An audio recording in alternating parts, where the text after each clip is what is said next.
Assalamualaikum murid-murid. Bertemu lagi kita dalam kelas PDPR dalam PKP 3.0. Kita teruskan pelajaran kita dengan tajuk Pencaran Biji Benih. Jom. Tumbuhan memencarkan biji benih sebagai salah satu langkah untuk memastikan kemandirian spesies tumbuhan. Kemandirian spesies tumbuhan. Apa maksud kemandirian spesies tumbuhan? Kemandirian spesies tumbuhan bermaksud keupayaan tumbuhan untuk memastikan spesiesnya terus wujud dan tidak pupus. Kenapa tumbuhan perlu memastikan kemandirian spesiesnya? Pertama, untuk mengelakkan daripada kepupusan. Kedua, mengelakkan persaingan antara anak benih. Dan mengelakkan juga persaingan antara anak benih dan pokok induknya.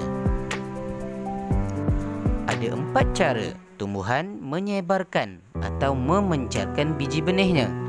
Yang pertama, melalui air. Yang kedua, melalui angin.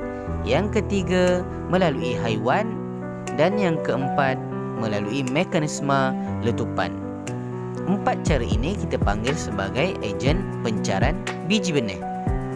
Tumbuhan yang memencarkan biji benihnya melalui air mempunyai ciri-ciri berikut.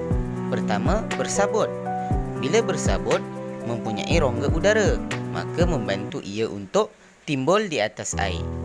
Yang kedua, berspan. Berspan juga menyebabkan ia mempunyai rongga udara, membantu mereka untuk timbul di atas air.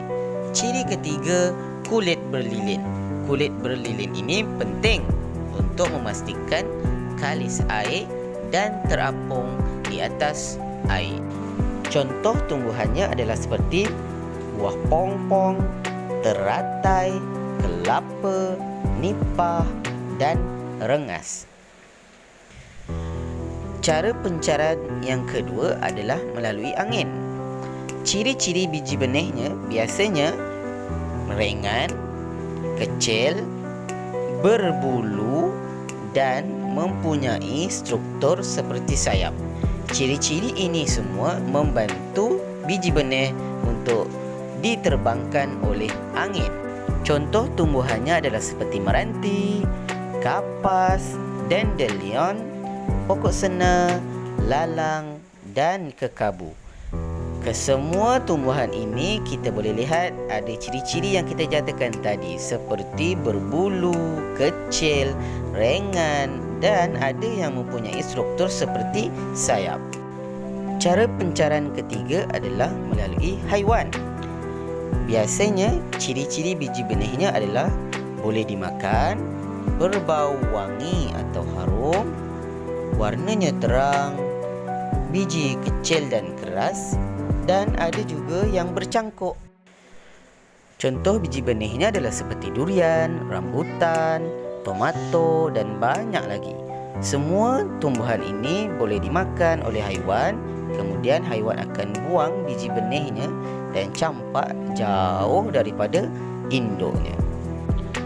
Kelulut dan kemuncuk pula mempunyai struktur seperti cangkuk yang akan melekat pada badan haiwan, lalu disebarkan jauh daripada induknya. Cara terakhir tumbuhan memencarkan biji benih adalah melalui mekanisme letupan. Biasanya biji benih yang dipencarkan melalui mekanisme letupan akan kering dan tegang apabila sudah masak atau matang. Lalu ia akan meletup dan memencarkan biji benih jauh daripada induknya. Contoh tumbuhannya adalah seperti petai, bende, keembong dan pokok getah. Sekian saja untuk hari ini. Assalamualaikum.